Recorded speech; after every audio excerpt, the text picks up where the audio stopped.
हाँ। जय जय मसीह की। इस प्रकार हमारे स्वागत करने के लिए सबों को धन्यवाद। और परमेश्वर के वचन से कुछ विचार आपके सामने बांटने के लिए जो अवसर प्रभु ने हमें दिया, इस अवसर के लिए प्रभु के सामने आभारी हूँ। जैसा आप लोगों को मालूम है, मैं ठंड ठंड इंग्लैंड में हूँ, इसलिए सूट पहना हूँ, नहीं तो साधारण ड्रेस में हमेशा आपको हाँ दिखता है। इधर भयंकर ठंडी है और कंबल ओढ़ के, स्वेटर पहन के, सूट पहन के इधर उधर जाना पड़ता है। तो यहाँ हमारी दूसरी नंबर बेटी रहती है। ये जगह का नाम है कॉर्बी। कॉर्बी लंदन से 3 घंटों के प्रवास में है, बाय रोड। तो आ, दूसरा क्या बोलो, एक छोटा सा शहर है। और इधर जिला अगर बोले, नॉर्थम्पटन शहर जिला में आता है ये। तो हम लोग चर्च में जाते यहाँ से, वो भी 1 घंटे के प्रवास है। बेडफोर्ड करके शहर है, छोटी सी कलीसिया है। और हर रविवार को यहाँ से ड्राइव करके जाना पड़ता है। अभी पिछले परसों के दिन वचन बोलने के अवसर मुझे मिला। अभी आने वाले रविवार को हम लोग यहाँ से 3 घंटे दूरी में, जहाँ हमारी दूसरी मतलब छोटी, सबसे छोटी रहती है, उनके उस गांव में जाने वाले हैं। उधर की कलीसिया में बुलाए हैं। पूरा इंग्लिश कलीसियाएं हैं, हिंदी में बोलने के अवसर नहीं है। और वैसा तो हमारे नागपुर में भी हम लोग हिंदी कलीसिया है, हिंदी मराठी। तो अंग्रेजी में बोलने के लिए बहुत कम अवसर मिलते हैं मेरे आ, जीवन में, क्योंकि ज़्यादा समय हम नॉर्थ इंडिया में बिताते हैं। अंग्रेजी बोलने के अवसर बहुत कम मिलते हैं। तो हम देख रहे थे कि छठा अध्याय के कुछ हिस्सा, अध्याय 6 में हमने देखा 3 से 5 तक वचन इंग्लिश में अगर बताएं, no, KNOW, no, you have a new identification with Jesus Christ. प्रभु यीशु मसीह के साथ हमें एक नया व्यक्तित्व मिल चुका है। एक नया व्यक्ति हम बन गए हैं। हमने देखा पुराना हमारा व्यक्ति मर गया है, और वो एक समानता में बपतिस्मा के उस अनुभव से हमने व्यक्त किया कि हमारा पुराना व्यक्तित्व मर चुका है। एक नया व्यक्ति आरंभ हुआ है। जब से प्रभु से हमारे नाता बांधा है, प्रभु से हमारे नाता बन गया है, तब से हम एक नया व्यक्ति बन चुका है। बपतिस्मा के जरिए से पुराने व्यक्ति को हमने डा कब्र में रख कर दफनाया है। तो वास्तव में क्या होता है बपतिस्मा के जरिए से, हमने उसके बारे में मनन किया बहुत। बपतिस्मा के उस माध्यम से, उस क्रिया के द्वारा, उस आचरण के द्वारा हमने संसार को बताया कि पुराना व्यक्ति मर चुका है। और हम प्रभु के सामने एक प्रतिज्ञा की है, प्रभु के साथ एक नया वाचा बांधी है, नई वाचा बांधी है। ए प्रभु, आने वाले जीवन में मैं प्रभु आपके लिए जीऊंगा या जीऊंगी। तो बपतिस्मा में हमने यही दिखाया कि बपतिस्मा सिर्फ एक बाहरी तौर के आचरण है कि हमारा पुराना व्यक्ति मर गया है, पर वास्तव में क्या वास्तव में वो मर गया है क्या? वास्तव में वो मर गया है क्या? हमने उस दिन भी मनन किया है। ये पुराना व्यक्ति मर गया मतलब वी आर रेकनिंग, हम गिनते हैं। पुराना व्यक्ति मर गया करके हम गिनते हैं, पर वास्तव में वो है थोड़ा बहुत पुराना व्यक्ति। ही हैज बिकम, वो पूरी तरह अनाइहिलेटेड नहीं, वो सिर्फ पैरालाइज हो गया है। पुराना व्यक्ति का पैरालिसिस हो गया है, मतलब वो एक रीति में कमजोर हो गया है। वो है अभी भी जीवित। हम चाहेंगे वास्तव में कि प्रभु यीशु मसीह के जरिए से हम वास्तव में मर जाएं, पर वैसा तो मर जाना तभी होता है जब प्रभु दोबारा आएगा। तो कभी कभी इस पुराना व्यक्ति अपने सिर उठाते हैं। जैसे एक सांप को मान लो हमने मारा है, मार के वो अशक्त हो चुका है, फिर भी कभी जब चांस मिलेगा वो अपना सिर उठाएगा। तो प्रभु यीशु मसीह ने जब सलीब पर अपने शरीर को सताने वालों के हाथ में सौंप दिया, शरीर को क्रूस पे चढ़ाने वालों के हाथों में सौंप दिया, हमारा भी शरीर यानी पुराना व्यक्तित्व, शारीरिक स्वभाव, दैहिक स्वभाव, वो यीशु मसीह के साथ क्रूस पे चढ़ाए गए हैं। हमने मनन किया है गलाती 2:20 के बारे में। गलाती 2:20 में लिखा है, क्या लिखा है? I have been crucified with Christ, therefore nevertheless unless I live, it is not I but Christ lives in me। मैं भी यीशु मसीह के साथ क्रूस पे चढ़ाया गया व्यक्ति हूं, फिर भी मैं जिंदा हूं, प्रभु यीशु मुझ में जी रहा है। ये एक स्पिरिचुअल आध्यात्मिक सच्चाई है। पर हम जानते हैं हमारे हर रोज के जीवन में हमने जान लिया है कि पुराना व्यक्ति कभी कभी अपना सिर उठाते हैं।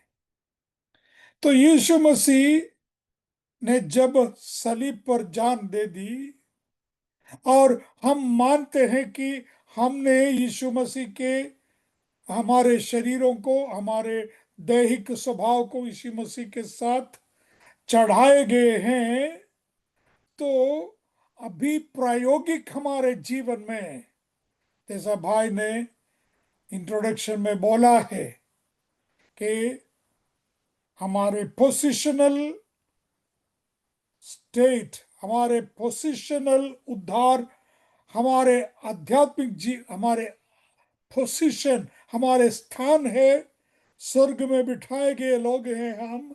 इसलिए हमारा स्थान में परमेश्वर की दृष्टि में असल में पुराना व्यक्ति मर चुके हैं। परमेश्वर की दृष्टि में हम स्वर्ग में बिठाए गए लोग हैं। परमेश्वर की दृष्टि में हम पवित्र किए गए लोग हैं। पर दैनंदिन हमारे जीवन में, हर रोज के हमारे जीवनों में, हम प्रायोगिक हमारे दैनंदिन जीवन में we need to experience this sanctification. Justified, but we are being sanctified.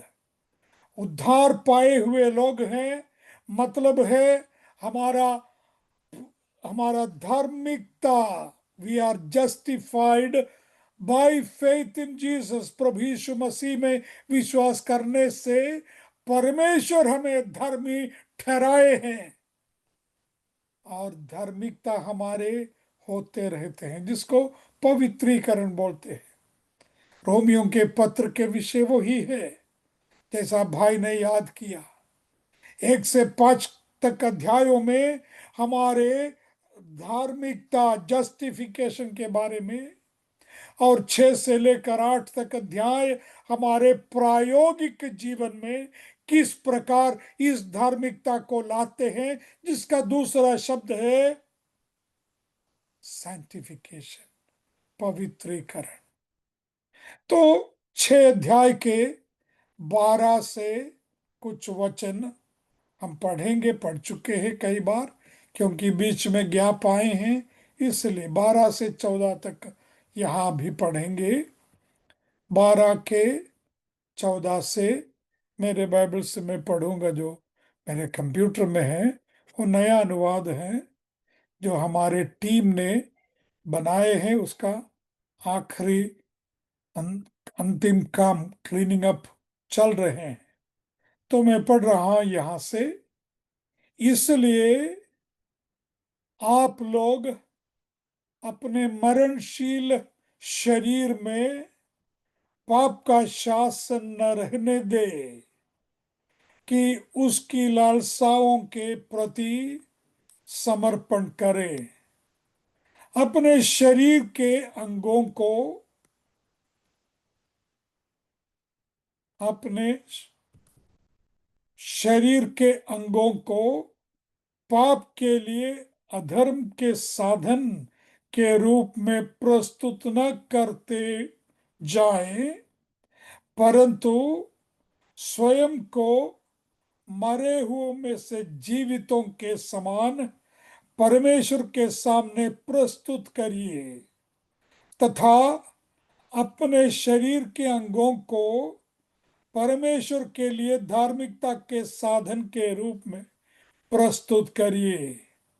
14, पाप की आप लोगों पर प्रभुता नहीं रहेगी, क्योंकि आप लोग व्यवस्था के नहीं परंतु अनुग्रह के अधीन है। बहुत सुंदर वचन है। पौलुस कहता है यहां कि आज हम मरण के अधीन नहीं है। पहले हम में मरण के, पाप के सामर्थ्य हमारे ऊपर शासन कर रहे थे, पर बपतिस्मा के जब प्रभु यीशु मसीह को हमने उद्धारकर्ता के रूप में स्वीकार किया, तब हमने एक और चीज किया है। हमने परमेश्वर को कहा, प्रभु जी, take my life, take my hands, take my body, take my feet. ये बहुत सुंदर एक गाना है, आपने सुना होगा, गाए भी होंगे। टेक माय हैंड्स और let it be consecrated Lord to thee. हे प्रभु, मेरे हाथों को ले, आपके लिए, आपकी सेवा के लिए उसको साधन बनाइए। तो आज हमारी प्रार्थना ये रहेंगे कि प्रभु जी, मेरे हाथों को लो, लीजिए, मेरे चरणों को लीजिए, मेरे विचारों को लीजिए, ये सब तेरे हो जाए। टेक माय हैंड्स लॉर्ड, जैसा गलाती 2:20 के बारे में किसी संत ने जो कहा, मैंने एक बार आपके सामने प्रस्तुत किया भी है, विश्लेषण किया भी है। वो उस संत ने बोला, मेरा मैं यीशु मसीह के साथ क्रूस पे चढ़ाया गया व्यक्ति हूं। उसका मकसद क्या है? मेरे दोनों हाथों में कीले हैं। मेरा शरीर चाहेंगे, या शरीर के अंदर की ताकतें चाहेगी कि पाप करे, इन हाथों से पाप करे। पाप करने को मैं चाहूं तो भी मैं कैसे करूं? दोनों हाथ कीले के द्वारा सलीब पे ठोके गए हैं। मेरे चरण, मेरे पैर चाहेंगे पाप करने की जगह में जाए, पर मैं कैसे जाऊं? मेरे दोनों पैरों पे कीले मारे हैं और सलीब में मेरे पैर ठोक दिए गए हैं। तो पौलुस की यह कहना है, मरणशील शरीरों में पाप का शासन न रहने दे कि उसकी लालसाओं के प्रति समर्पण करें। हाँ, जरूर लालसाएं हैं हमारे अंदर, पाप कराने की लालसाएं।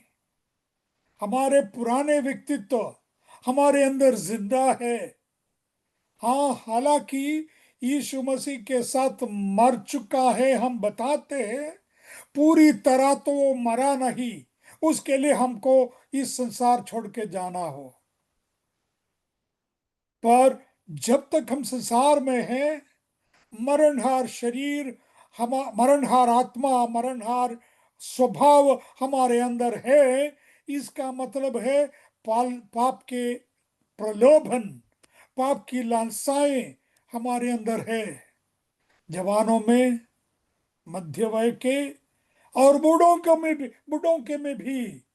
बूढ़ों के अंदर में भी पाप करने की लालसाएं, पाप कराने की लालसाएं, पाप में गिराने की अभिलाषाएं रहती हैं। हाँ, हमें मालूम है ये दावीद को क्या हुआ। लड़ाई के जंग के मैदान में अपने सैन्यों के साथ लड़ने के बजाय उसने महल में आराम करने के लिए ठहराए। कहानी अब सबको मालूम है। हाँ, पहले आंखों के प्रलोभन, शरीर की अभिलाषा में कन्वर्ट हो गया, पाप में गिर गया, जैसे याकूब ने कहा। आंखों के मोह, उस मोह गर्भवती होकर पाप को जन्म देता है। असल में बत्शेबा के साथ पौल दावीद ने वही किया। हाँ, आंखों की अभिलाषा को अपने आप पर सौंप दिया और पाप में गिर गया। यानी कि मतलब, इसलिए पौलुस कहता है, पाप का शासन हमारे शरीरों में, शरीर के अंगों में करने न देना। क्योंकि इसी अध्याय का 23वां वचन हमें मालूम है, रोम 6 के 23 क्या है? आपकी मजदूरी है मृत्यु। तो हम धीरे धीरे वहीं पहुंच रहे हैं। तो पाप हमें मृत्यु में लेके जाएंगे। पाप के लालसाओं के लिए अपने आप को समर्पित किया तो मृत्यु है उसका परिणाम। पिछले हफ्ता मैंने एक छोटा बालक की कहानी बोली, याद है? घटी घटना है, वो कहानी नहीं है। वो नदी किनारे में बैठ के कांटा डाल के मछली पकड़ने की कोशिश कर रहा था, तो मछली की जगह में जंतु कीड़े उसको काट रहे थे। किसी ने पूछा, क्या बेटा मछली काटते हैं? मछली मतलब कांटे को काटते हैं क्या? नहीं नहीं, मछली नहीं काटते, मछली मुझे मुझे काटते हैं, छोटे छोटे कीड़े, छोटे छोटे जंतु मुझे काट रहे हैं। वो सुनने वाले इतना ध्यान नहीं दिया। थोड़ा दूर में जाके एक पेट्रोल पंप है, वहां पेट्रोल पंप वाले से पूछे, पेंसिल्वेनिया में, अमेरिका में घटी घटना है। पेट्रोल पंप वाले से उसने बात किया, बोली, मछली पकड़ने के लिए मैं निकला था और एक बालक को देखा, उसने बोला इधर कोई मछली नहीं है, उधर सिर्फ जंतु काटते हैं, जंतु मुझे काट रहे हैं, छोटे छोटे कीड़े मुझे काट रहे हैं, ऐसा बोले। तो सुनने वाले हैं, ब- बच्चे ने क्या बोला सोचा। फिर उधर पंप में काम करने वाला एक उस बेटे का, उस लड़के का पिताजी था। उसके ख्याल में आए शायद क्या होता होगा भाग भाग के उस नदी के किनारे में पहुंच गए, तब तक बच्चा मर चुका था। क्योंकि जिसको उसने कीड़े बोला है, छोटे छोटे जंतु बोला है, वो वर्म्स नहीं था, बल्कि सांप के बच्चे थे। क्यों इस कहानी बोली उस दिन और आज भी क्यों दोहरा रहा हूं?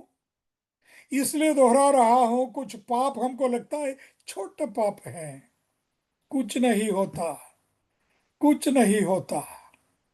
पर छोटा पाप हो, बड़ा पाप हो, मृत्यु है। पाप की मजदूरी है मृत्यु।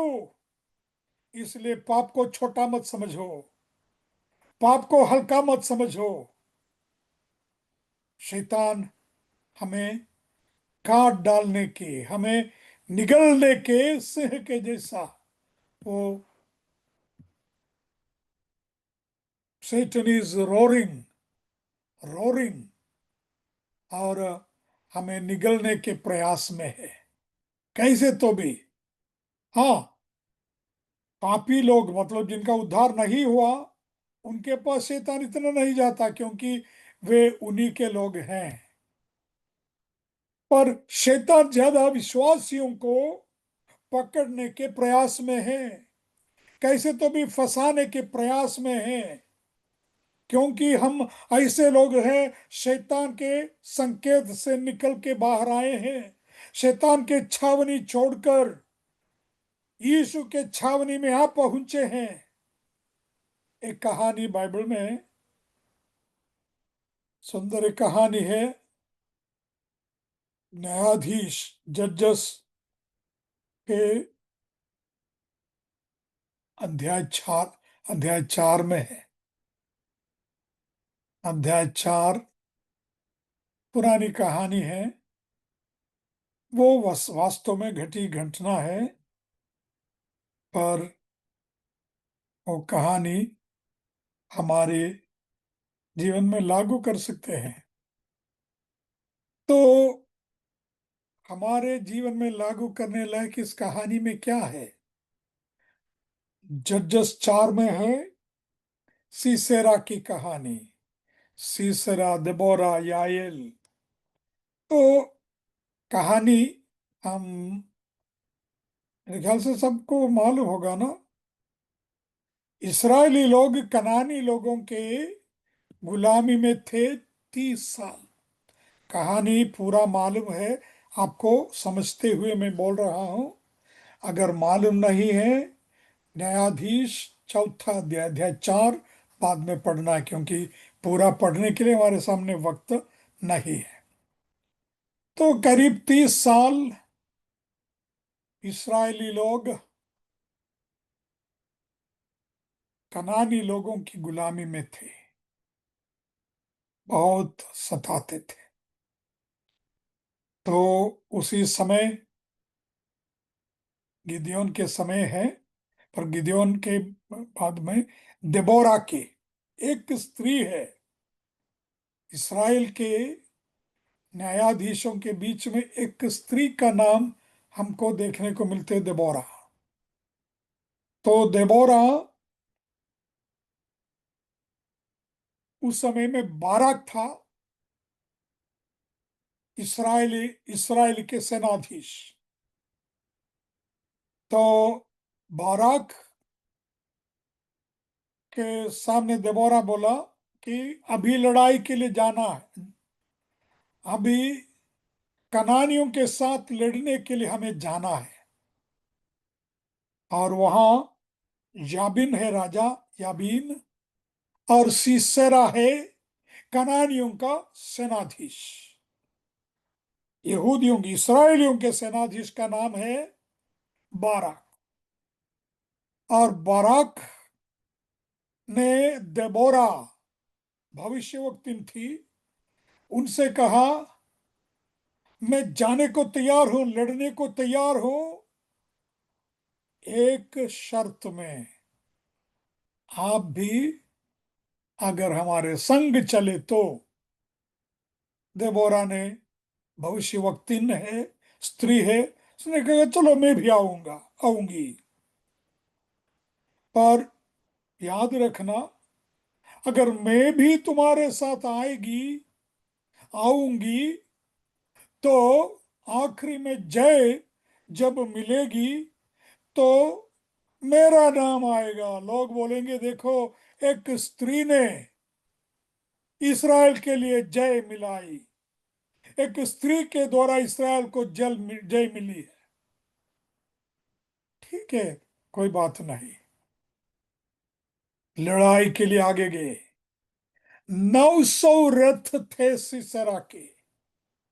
900 रथ। रथ मतलब एक सैनिक खड़ा रहेगा, एक चलाने वाला। इस प्रकार 900 रथ लेके कनानी सेना आई आगे। मान लो हर एक रथ एक बंदूक, एक तोप के समान, आज के अगर एग्जाम्पल बोले तो वहां लड़ाई एकदम भीषण हो गई। परमेश्वर अद्भुत रीति में इसराइल को जय दिलाई, और सैनिक, कनानी सैनिक हार गए, इधर उधर भागे। और अजीब की कहानी क्या है, कनानी सेनाधीश सीसेरा भाग भाग के जा रहा था, और वहां हेबर की पत्नी, हेबर की पत्नी याएल के तंबू थी, तंबू था। याएल के तंबू। और ये भाग रहा है, सीसरा भाग रहा है, भाग के थक गए, अपनी जान बचाने के लिए भाग रहे हैं इसराइल से हार कर। और ये हेबर, हेबर शब्द का अर्थ है पार करने वाला, जहां से हिब्रू वर्ड आया है। अब्राहम को हिब्रू नाम दिया, इब्रानी नाम दिया, क्योंकि वो नदी पार करके, मेसोपोटामिया नदी पार करके आया है। टिग्रिस नदी, उस समय के सबसे बड़ी नदी पार करके आया है, इसलिए अब्राहम को अब्राहम एक हिब्रानी, हेबर, हिब्रू था। और इसका नाम हेबर, नाम ही हेबर है। तो इसको मैं कैसे अप्लाई कर रहा हूं, अपने सेना यानी कनानी सेना छोड़ के इसराइल में भाग के आने वाला है इस हेबर। दुश्मन के साथ भी संगत है, दुश्मन के साथ संगति में है, जैसा हमने किया। शैतान की छावनी से भागकर यीशु मसीह, जो शैतान के दुश्मन है, उसकी छावनी में हम आ पहुंचे। तो हेबर, केनी, केनी हेबर की पत्नी याएल, याएल के तंबू दिखा। और याएल ने तंबू के दरवाजा खोल के बोले, इधर आ जा, आराम करो, तुम थके हो। आराम के लिए जगह दिया, आराम के लिए जगह दिया। और याएल ने क्या किया, एक अच्छा सा कंबल लेके उसको उसके ऊपर बिछा दिया, यानी अच्छा है, आराम करो। उसने बीच में यह भी पूछा, थोड़ा पानी दो। तो पानी की जगह में सीसेरा को याएल ने दूध पिलाई। और कुछ लोग बोलते हैं इतना थका हुआ व्यक्ति भाग के आए, उसको गर्म दूध पिलाए तो जल्दी से नींद आती है।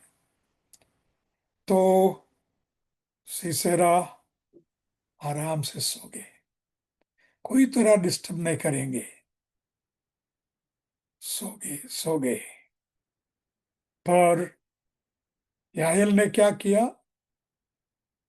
याएल ने एक कुटी लेकर, तंबू के कुटी लकड़ी लेकर, और एक हथौड़ा लेकर कुटी उसके सिर पे रखे, उसके सिर के बाजू में, माथे पे, रखकर कुट्टी ठोक दिया, नींद में ही खत्म हो गया, नींद में ही खत्म हो गया। तो हम देखते हैं, इसको हम एक एक रूपक के रूप में, एक दृष्टांत के रूप में हम देखते हैं। सिसेरा भाग के आया और उसको पानी की जगह में दूध पिलाया। पत्रोस ने लिखा है कि अभी नया जन्मे बच्चे के समान शुद्ध दूध पीने के लालसा रखो। पहला पत्रोस 2:2। पर उसने क्या किया अभी इस कहानी में, धोखा से उसको ठोक के मार दिया। ये सिसेरा हमारा दृष्टांत है, समझ लो। सिसेरा हमारा पुराना व्यक्ति की दृष्टांत है, पुराना व्यक्तित्व के समान है। इस पुराने व्यक्तित्व को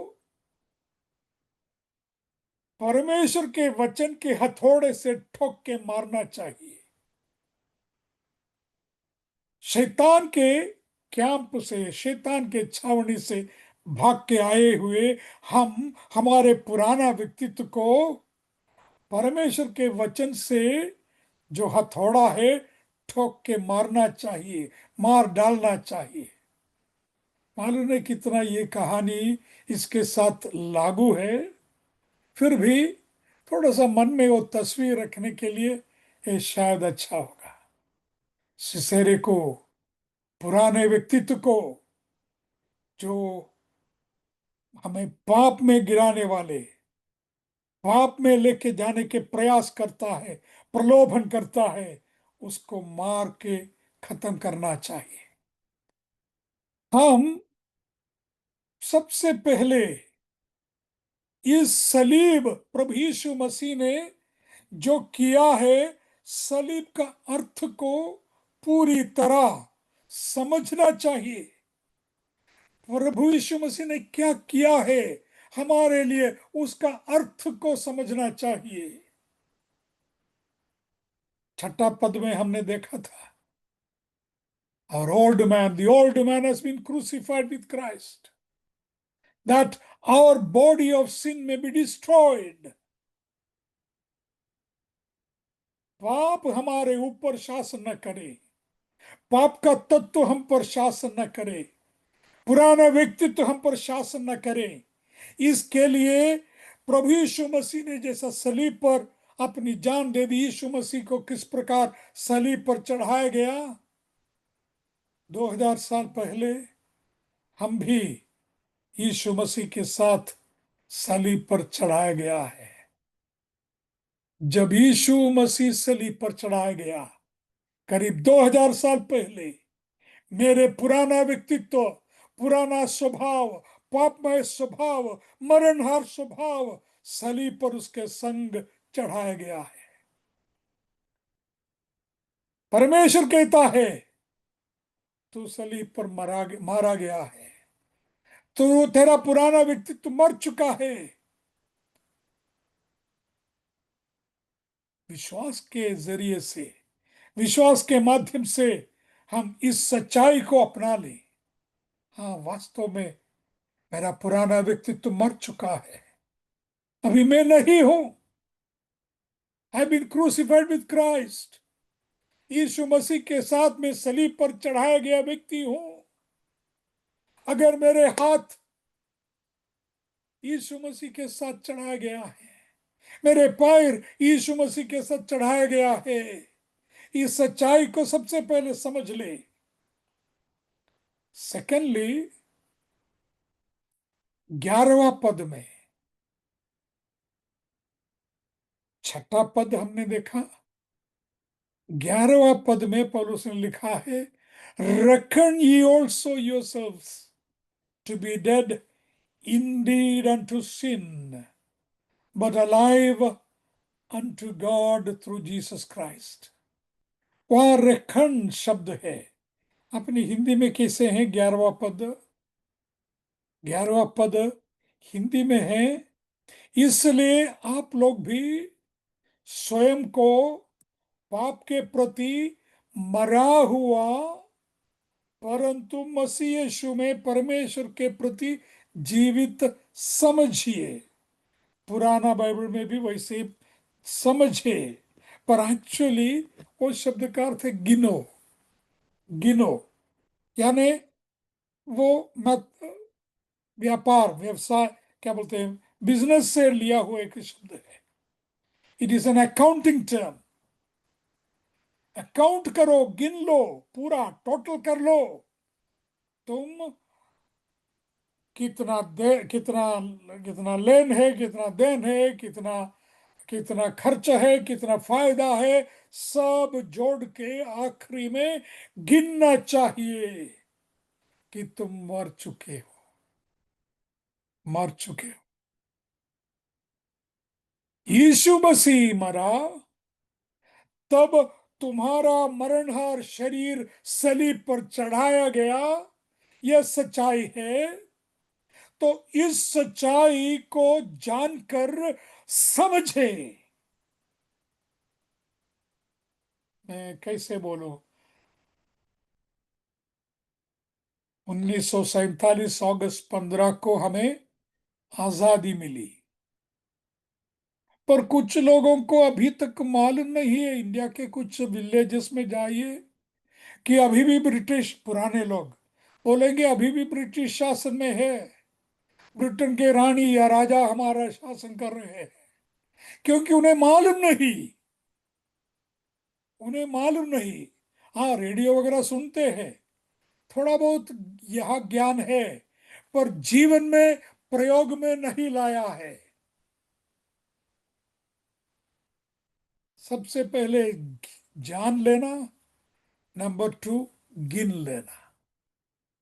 वो जो ज्ञान हमारी बुद्धि में है, उसको हृदय तक जान लाना है। किसी ने बोला ना कि कुछ लोगों का वचन तो सुना है, पर उद्धार उद्धार 1 फुट अंतर में है, क्योंकि सुना हुआ वचन यहाँ बुद्धि में है, उसको हृदय में नहीं लाया है। केवल 1 फुट का अंतर है। तो उद्धार से कई लोग, खास करके नामधारी कलीसिया के जो सभ्य है, सुनते हैं सुनते हैं सुनते हैं, पर प्रायोगिक जीवन में समझते नहीं। यह पौलुस ने लिखा है, रखन गिन लो, केवल जानना काफी नहीं है, समझो, समझ लो। दूसरा एक उदाहरण बोले तो, आप भूखे हैं,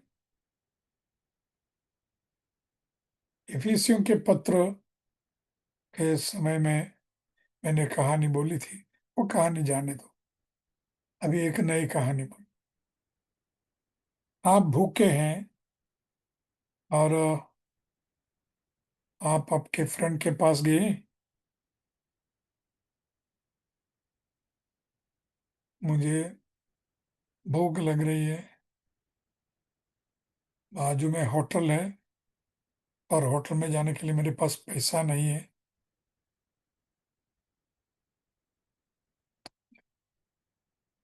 मैं वो आपका मित्र मित्र ने जेब में हाथ डाल के देखा, अरे यार मेरे पास भी पैसा नहीं है, चलो मेरा कार्ड ले लो।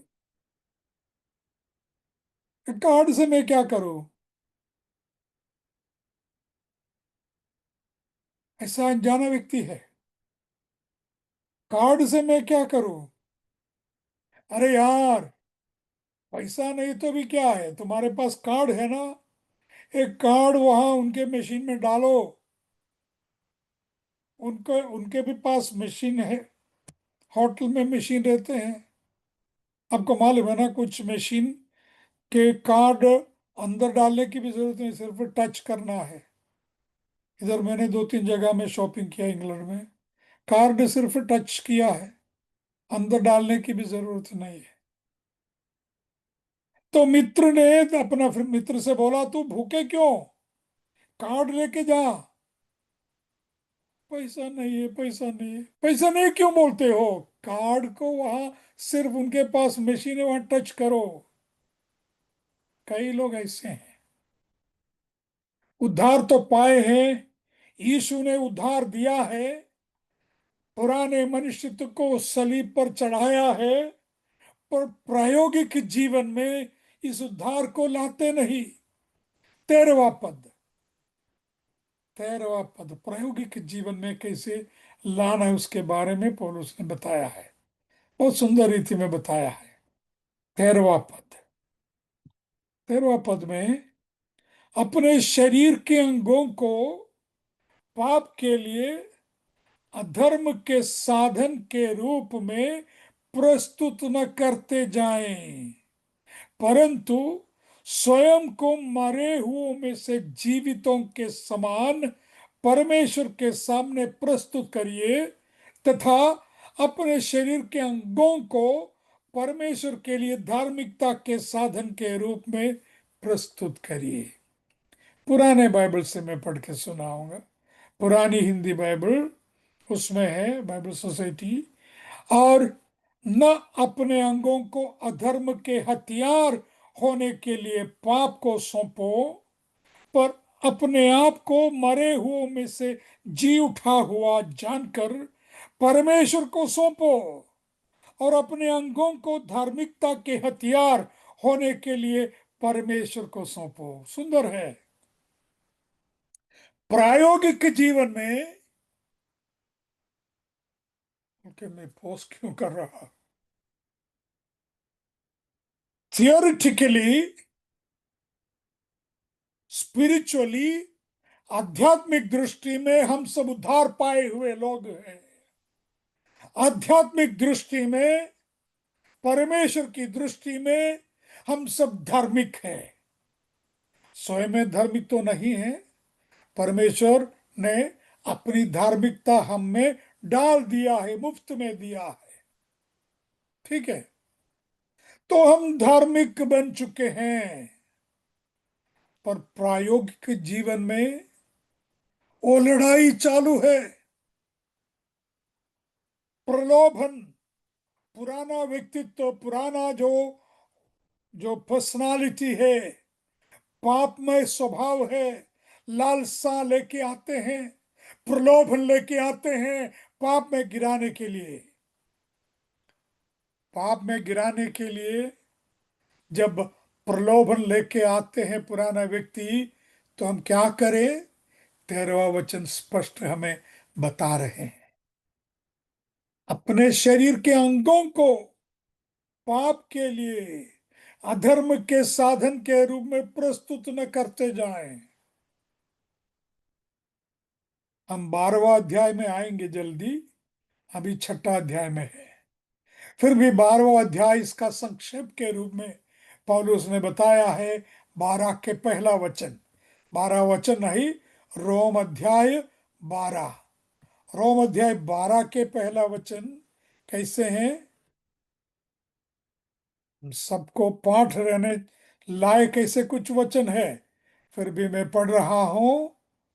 भाइयों, परमेश्वर की दया स्मरण दिलाकर विनती करता हूं कि अपने शरीरों को जीवित और पवित्र और परमेश्वर को भावता हुआ बलिदान करके चढ़ाओ, बलिदान करके चढ़ाओ।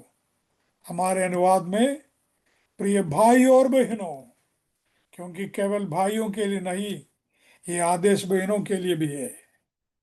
परमेश्वर की बड़ी दया के प्रकाश में आप सभी से मेरी विनती है कि आप लोग अपने शरीरों को परमेश्वर के लिए, परमेश्वर को भाने वाला जीवित तथा पवित्र बलि के रूप में भेंट करो। यही आप लोगों की सच्ची और उचित उपासना की विधि है। हाँ, आजकल मैं आरा अनॉइंटिंग हमारे नागपुर कलीसिया में अभिषेक के विषय में हमारा अध्ययन चल रहा था। तो 2-3 घंटों से वो विषय लिया, घंटों से मतलब 2-3 हफ्तों में। तो एक हमारा अभिषेक है याजक का अभिषेक, है ना।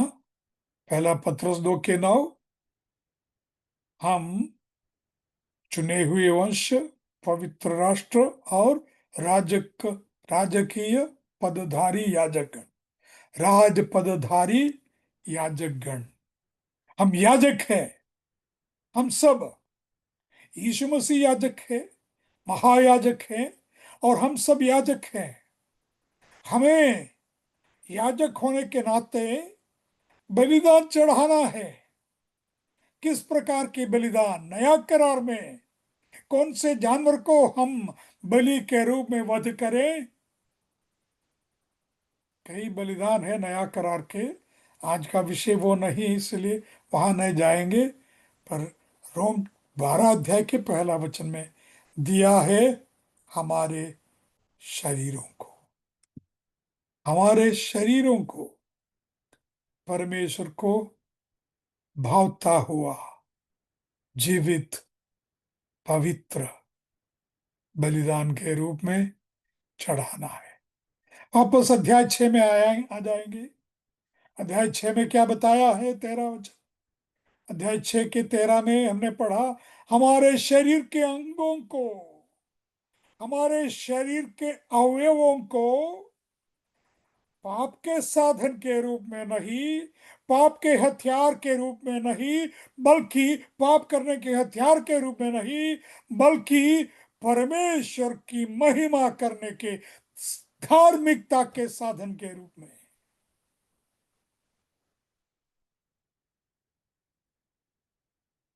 हमारे शरीर के अंगों को धार्मिकता के साधन के रूप में प्रस्तुत कर सकें, प्रस्तुत करना है। हम धार्मिक है क्योंकि परमेश्वर ने हमें धर्मी नीतिमान ठहराए। पर प्रायोगिक जीवन में धार्मिकता, जिसको हम सैंक्टिफिकेशन, पवित्रीकरण बोलते हैं, किस प्रकार पौलुस ने स्पष्ट बताया है। शरीर के अंगों को धार्मिकता के साधन के रूप में प्रस्तुत करना है। मेरे इस हाथ से मैं पाप कर सकता हूं, पाप के साधन के रूप में शरीर के पुराना व्यक्तित्व को खुश करने के लिए इस्तेमाल कर सकता हूं, और मेरे शरीर इस हाथ को परमेश्वर की महिमा करने के साधन के रूप में इस्तेमाल कर सकता हूं। हाँ मित्र, हमारे अंगों के प्रत्यंग, अंग प्रत्यंग के बारे में बताया है। इसको प्रभु की महिमा के लिए इस्तेमाल करें। सोचिए, जवान सोचिए, वृद्धजन सोचिए, मेरे मध्य वयस्क के भाई बहन सोचिए, हाथों को किस प्रकार इस्तेमाल कर रहे हैं? पाप के हथियार या धार्मिकता के साधन? आंखों को, हमारे जुबान को, जीभ को। हाँ, बहुत सुंदर गीत हमने सुना, बहनों ने सुंदर गीत गाई, एक भाई ने भी गाए। और श्वेता सिस्टर कुछ नए नए गाने गाए, बहुत अच्छा लगा। बाद में उसका शब्द मुझे चाहिए। और बहुत अच्छा लगा, कुछ नया गीत कभी सुना नहीं इसे। क्या कर रही थी वो सिस्टर या अंजू सिस्टर या भाई जिसने गीत गाए? क्या कर रहे थे मेरे भाई और बहन? इस जीभ जो साधन है, जिससे परमेश्वर की महिमा करके धार्मिकता का साधन के रूप में इस्तेमाल किए आप लोगों ने। जैसा याकूब बोलते हैं, इसी से फिर पाप भी कर सकते हैं, लोग पाप करते हैं, यानी गाली बककर, दूसरों के बारे में अफवाह फैलाकर, खाना फूस फूसी करके। हाँ, ये जो यही जीव जिसके परमेश्वर की महिमा करते हैं, परमेश्वर की आराधना करते हैं, पाप का साधन मत बनाइए। हाँ, खाने पीने के द्वारा खाते वक्त हम सोचे ये प्रभु को भाने वाली चीजें मैं खा रहा हूं, खाने की क्वांटिटी, है ना। आप इंग्लिश में शब्द है ग्लटन, मतलब भोजन प्रिय, खाना बहुत प्रिय करते हैं, मतलब कुछ लोग बोलते हैं ना, यू लिव फॉर ईटिंग और ईट टू लिव। जीवन जान जीवन रखने की इतना खाए, ज्यादा खाएं तो क्या होता है, बीमारी आ जाती है। परमेश्वर का मंदिर है हमारा शरीर, हम बताते हैं ज्यादा खाने से भी इस शरीर को बिगाड़ सकते हैं, इस मंदिर को हम बिगाड़ सकते हैं। इसलिए परमेश्वर चाहते हैं हम भोजन प्रिय न हो। और उसने लिखा है यहाँ कि शरीर के अंगों के द्वारा, यानी हाथों के द्वारा, कानों के द्वारा, आंखों के द्वारा, जुबान के द्वारा, हमारे पेट के द्वारा, हर अवयव के द्वारा हम परमेश्वर की महिमा करने वाले बने। तो हमने पर यीशु मसीह को उद्धारकर्ता के रूप में जाना। नो, पौलुस ने बोला, no, that your old man has been crucified with Christ. पुराने व्यक्तित्व को, पाप में स्वभाव को यीशु मसीह के साथ सलीब पर चढ़ाया गया है। फिर you need to appreciate that। पहले जान लो, फिर पूरी तरह उसको समझ लो। जान लो, समझ लो।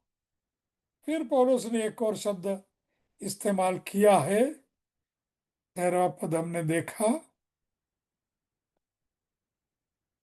जान लो, समझ लो, गिन लो। या सबसे पहले जान लो, नंबर 2 गिन लो और समझ लो। 6 पद में पौलुस ने लिखा, समझो ना, knowing this that you have been crucified।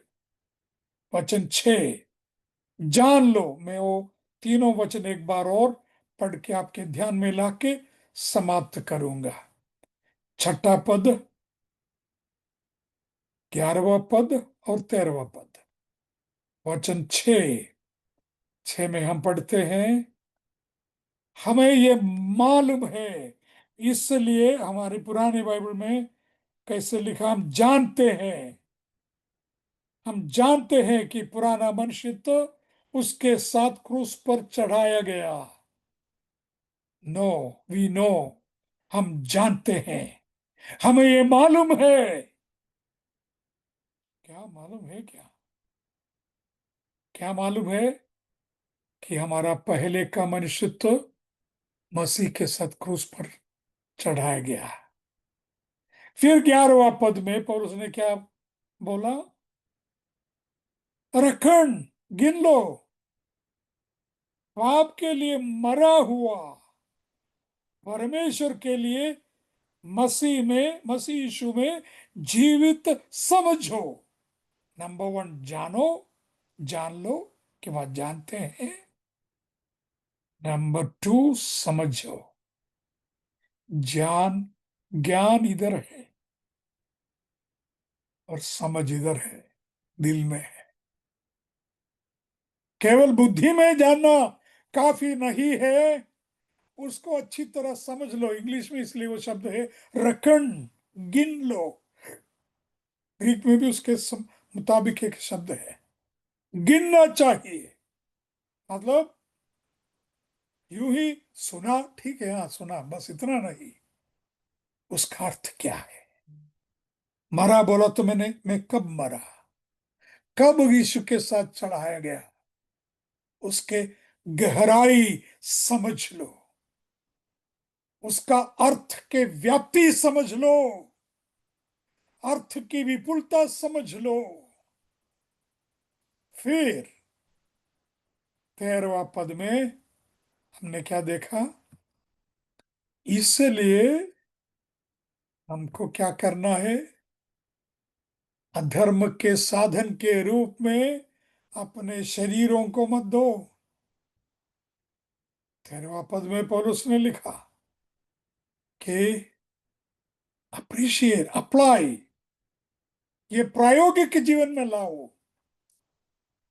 सबसे पहले जान लो, हम्म, समझ, जान लो, समझ लो और प्रयोग में लाओ, प्रायोगिक बनाओ।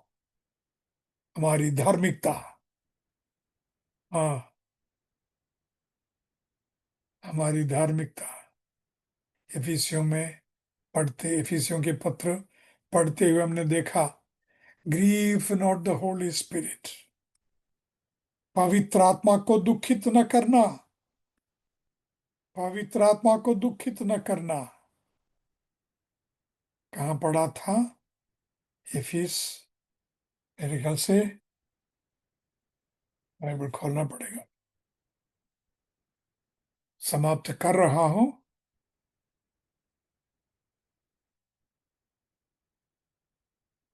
Grieve not the holy spirit through whom you have been bought, you have been sealed. Grieve not the Holy Spirit.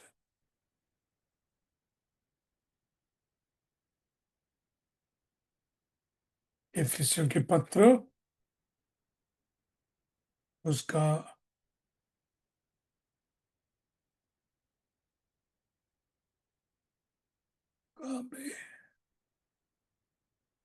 Sorry,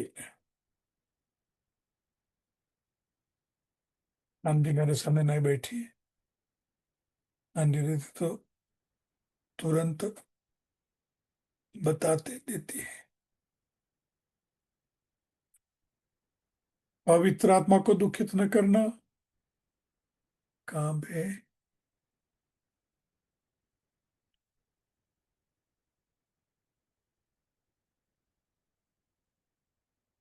okay बाद में बताऊंगा, क्योंकि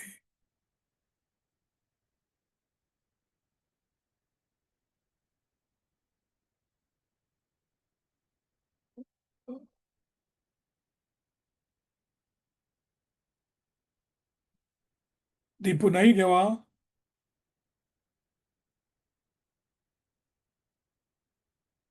ठीक है, बाद में देखेंगे। हाँ जी, 4 के 30वां पद, एफिस 4 के 30वां पद, क्या लिखा है हिंदी और में। हाँ, और मेल के बंध में आत्मा की एकता रखने का यत्न करो। हाँ, और एक ही देह है और एक ही आत्मा, जैसे तुम्हें जो बुलाए गए थे अपने बुलाए जाने से एक ही आशा है।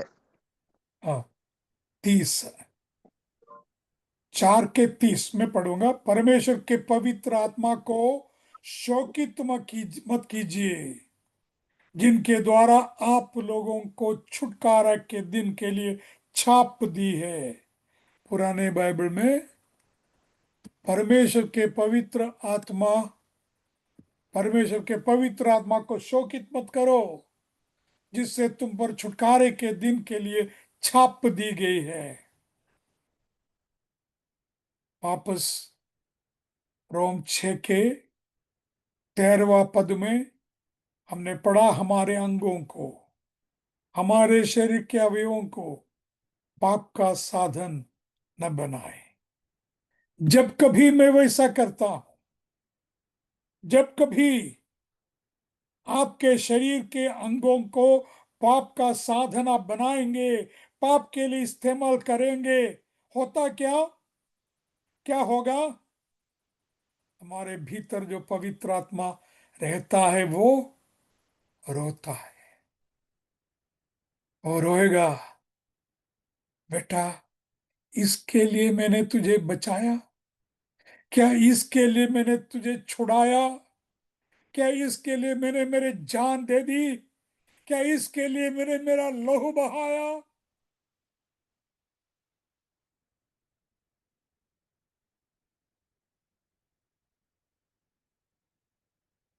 अपने शरीर के अंगों को पाप के लिए, अधर्म के साधन के रूप में प्रस्तुत न करते जाए। स्वयं को मरे हुए में से जीवित के समान परमेश्वर के सामने प्रस्तुत करिए, जैसा 12 के 1 में पढ़ा।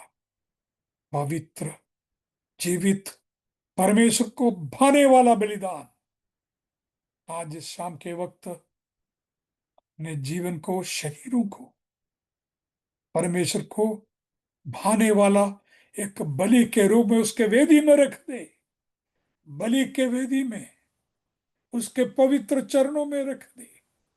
उस सलीब के नजारा देखे जहां प्रभु यीशु मसीह आपके प्रति सलीब पर चढ़ाए गए, आपकी जगह लेकर सलीब पर मरे, हाथों में कीले, पैरों में कीले, सिर पे कांटों का ताज, आपके अंगों को यीशु मसीह के साथ सलीब पर चढ़ाए गए समझ ले। यीशु मसीह के साथ आप जिलाए गए व्यक्ति समझ ले। प्रार्थना करिए।